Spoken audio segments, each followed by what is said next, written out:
Buenas tardes, estamos con Pedro Baños, coronel y analista geopolítico y una de las personas que más ha escrito, ¿no?, sobre el tablero de política global, sobre relaciones internacionales. ¿Cómo se encuentra, Pedro? Hola Javier, buenas tardes. Pues aquí como todos, confinados, un poco aburridos y engordando también, porque claro, no es lo mismo que estarte moviendo en el día a día, pero bien, estamos aguantando bien, estamos intentando llevarlo toda la familia lo mejor posible. ¿A qué está dedicando su tiempo? Lo cierto es que mucho tiempo para aburrirme tampoco es que me dé, porque primero estoy escribiendo un tercer libro y además pues atendiendo a todos los medios de comunicación, ayudando a muchas personas a elaborar sus artículos, también pues a las radios, a las televisiones y luego solamente con documentarme e intentar estar al día, que ya me lleva ya unas cuantas horas diarias, con lo cual lo cierto es que hasta tiempo para aburrirme tampoco es que haya tenido mucho. Usted es un experto en geoestrategia, en relaciones internacionales. ¿Qué se nos viene encima? ¿Qué historia no nos están contando sobre la pandemia del coronavirus? Pues es muy interesante esa pregunta, Javier, porque en realidad yo veo aquí que todo el mundo se está centrando en la problemática nacional, que por supuesto es importante, como no, es nuestro país, es nuestra gente, son nuestros ciudadanos, pero también tenemos que ver lo que está pasando en el mundo porque nos afecta y nos va a afectar muchísimo.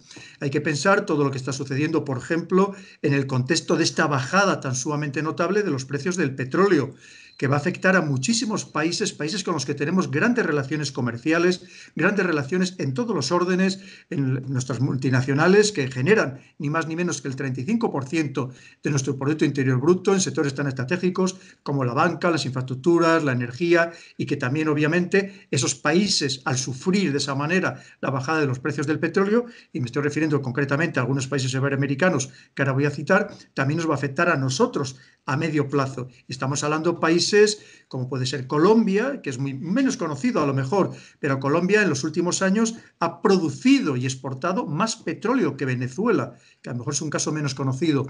Pero tenemos el caso de Venezuela, de Ecuador, de México, en menor medida Argentina, pero países con los que tenemos, como digo, grandes relaciones y que si esos países sufren económicamente, también indirectamente, a medio plazo también nos va a repercutir en nosotros. ¿Qué opinas de la teoría de la conspiración que está circulando por las redes sociales de que esto era un complot ya preparado por China? Porque es cierto que los grandes beneficiados a priori de esta crisis pandémica son los chinos, ¿no?, que ya están trabajando en la vacuna, ya han conseguido controlar la situación y han lanzado un mensaje de fortaleza, ¿no?, a nivel mundial, ¿no?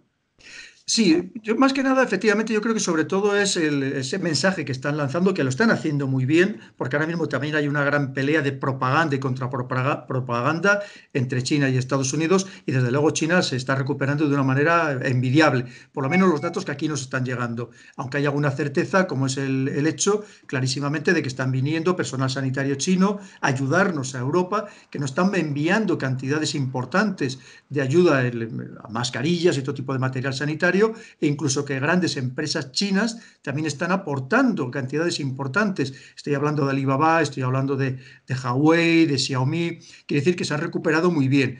Yo creo que simplemente sea que fuera lo que allí sucedió, que efectivamente sea procedente de una zoonosis, es decir, que de un animal haya saltado un humano, sea el murciélago, el pangolín, un lagarto, lo que sea, o bien sea que efectivamente se les pueda haber escapado ese laboratorio de biotecnología de nivel 4, el nivel más alto de seguridad, que estaba a muy pocos metros de este mercado de Wuhan, pero lo cierto es que ellos han sabido jugar muy bien sus cartas y, como digo, posicionarse ahora mismo dentro de esa pelea que ya tenían con Estados Unidos, posicionarse con ventaja importante, porque mientras Estados Unidos está sufriendo ahora las consecuencias y probablemente solo esté empezando a sufrir las consecuencias, ellos ya han salido de ellas y esto le va a dar una gran ventaja en el tablero geopolítico y geoeconómico mundial. No significa que Estados Unidos todavía tenga muchos ases en la manga que por supuesto los va a saber utilizar. Es decir, ¿no crees que fue intencionado, que el virus se produjo en Wuhan? No, yo no tengo ningún elemento de juicio para afirmar eso, ni muchísimo menos. Es más, yo creo que lo primero que si eso fuera intencionado, hay que tener en cuenta que hay que tener medios muy bien preparados, hay que tener vacunas para todo tu personal. Si ahora mismo tuvieran la vacuna, es tan sencillo como que una vez que ya se ha esparcido por prácticamente todo el mundo, sacarla inmediatamente a la venta, ¿no?, para obtener importantes beneficios. A lo mejor es otro país el que se le adelanta. Yo lo que creo que otra cosa es que a lo mejor estuvieran en ese laboratorio de alta tecnología, como alertaban muchos científicos que se pudiera, no, a lo mejor no reunía las suficientes medidas de seguridad y que ahí el virus se pudiera escapar. Eso es diferente, pero otra cosa es muy, muy distinto el que lo hayan hecho de una forma intencionada. También hay que tener en cuenta que China está acusando a Estados Unidos de eso mismo, de ser Estados Unidos el que le ha lanzado el virus para perjudicar a China, no solamente su producción industrial, sino también su imagen, el acusarles de país autoritario, también decirles pues, que si no, no tienen las medidas mínimas de profilaxis, de higiene, tanto personal como alimentaria, en fin, que estamos ahora mismo en una situación de gran incertidumbre en la que es imposible digamos, afirmar nada con rotundidad. ¿Puede utilizar China esta situación ahora mismo circunstancial para arrebatarle el liderazgo mundial a Estados Unidos? Sin lugar a dudas. De hecho, Estados Unidos podía haberse adelantado cuando no estaba sufriendo la enfermedad y sí la estaba sufriendo China, y en cambio vemos que ahora mismo, a día de hoy, en este mismo momento, quien está ganando la partida de momento es claramente China. Como digo, se ha recuperado, se cree que ya el 70-75% de su producción industrial, comparado con la que tenía antes de la crisis, ya está otra vez en marcha, y de hecho lo estamos viendo porque están produciendo ya otra vez pues esto, material sanitario para aportarnos, curiosamente, a países europeos, ¿no? Entonces, ahora mismo es Estados Unidos el que está en segundo plano, pero como digo, hay que tener en cuenta que Estados Unidos sigue teniendo un gran pulmón, un gran músculo financiero, empezando por sus grandes sociedades de capital riesgo, sus grandes sociedades de inversores, que estamos hablando de las principales del mundo con mucha diferencia, o un banco como puede ser JP Morgan, que desde luego puede estar en disposición todavía, como digo, de jugar cartas muy poderosas para intentar que esa posición de predominio mundial no se la termine por arrebatar China. ¿En qué posición queda España en este tablero de la geopolítica? Un país que estamos sufriendo mucho la virulencia del coronavirus.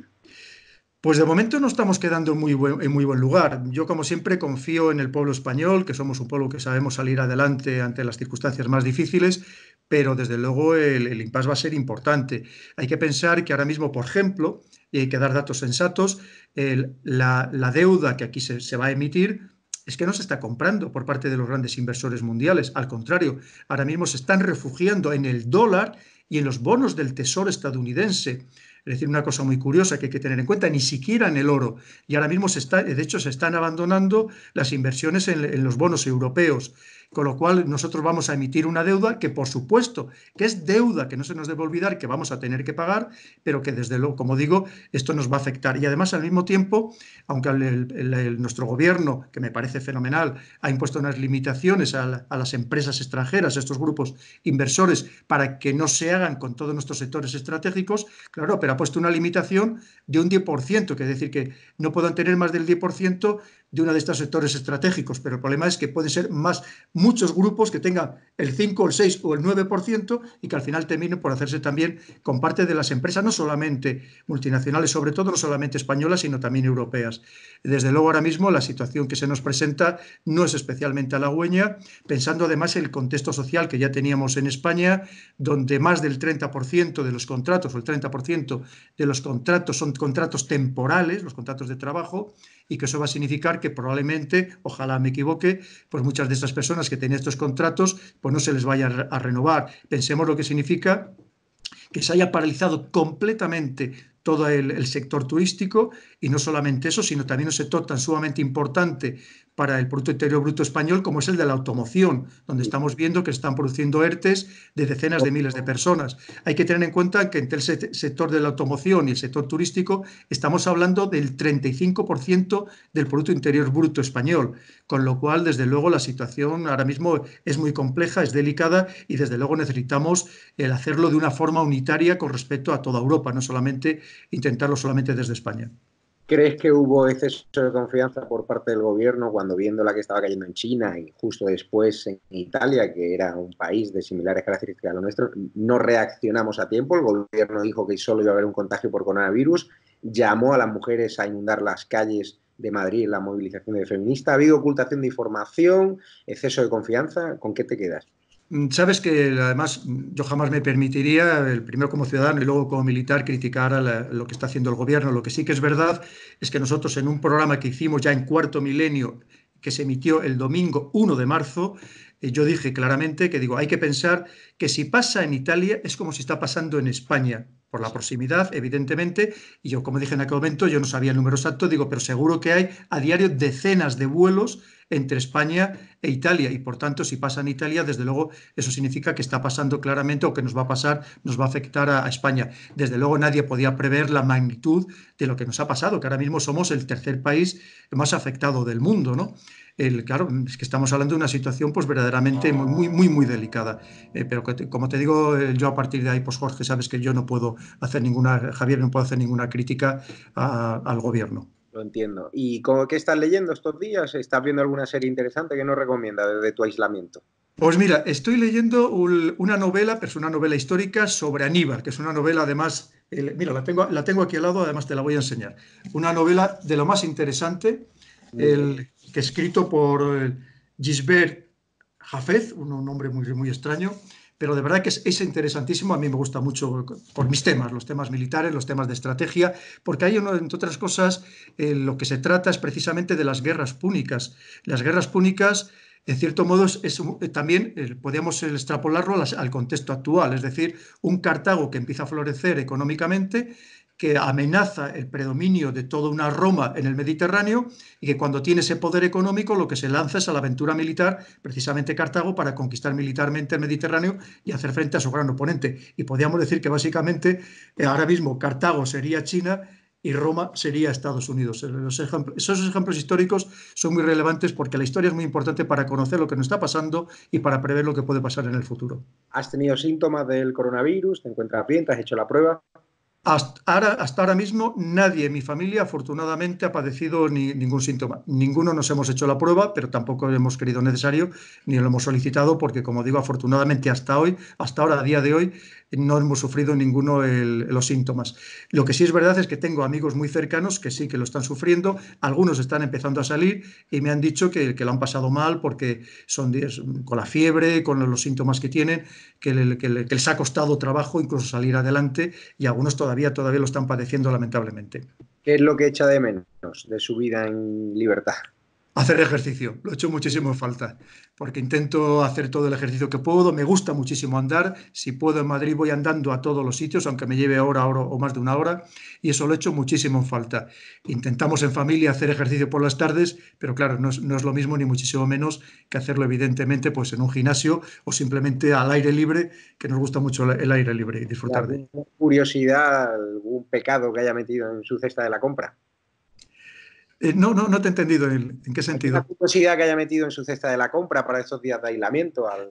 No, pues mira, ¿Qué tipo de comida? no, la verdad es que si acaso algo que normalmente tampoco hacemos, a lo mejor algún chocolate, que nos vamos a dar por lo menos algún pequeño capricho, que no deberíamos precisamente estando sin hacer ejercicio, pero no, lo demás nosotros comemos todos, intentamos comerlo lo más sano posible. Es verdad que no vamos a poder tener muchos productos frescos porque intentamos no salir a la calle. Yo si salgo exclusivamente a comprar el pan enfrente de casa y me vuelvo otra vez corriendo porque además hay que respetar las normativas, lo que nos está indicando el gobierno, y si fuera necesario, prescindiríamos incluso del pan, porque podemos tener alimentos no perecederos que podemos irlos consumiendo y que creo que probablemente además debería ser lo que deberíamos hacer todos, porque lo que está claro es que cuanto más tiempo aguantemos en casa, cuanto más respetemos las directrices del gobierno, que evidentemente no son en balde, creo que irá en beneficio de todos. Y cuando digo de todos, digo de todo el país, porque efectivamente, como estamos hablando, Javier, estamos hablando de que más allá de las consecuencias sanitarias de salud, que son importantes, a mí me preocupa mucho más porque pueden tener mucho más calado y durar más en el tiempo las consecuencias económicas. Las circunstancias actuales supongo que ya le habrán dado el argumento de un nuevo libro, ¿no?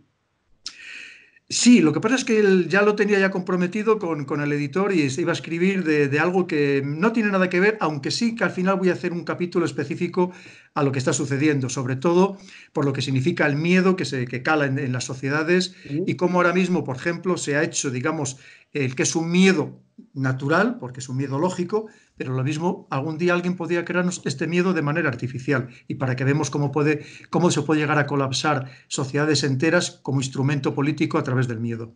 Pues Pedro, un abrazo fuerte y deseando leerte en tu próximo libro. Muchísimas gracias, Javier. Y ánimo con esta cuarentena. E Ya igualmente para todos.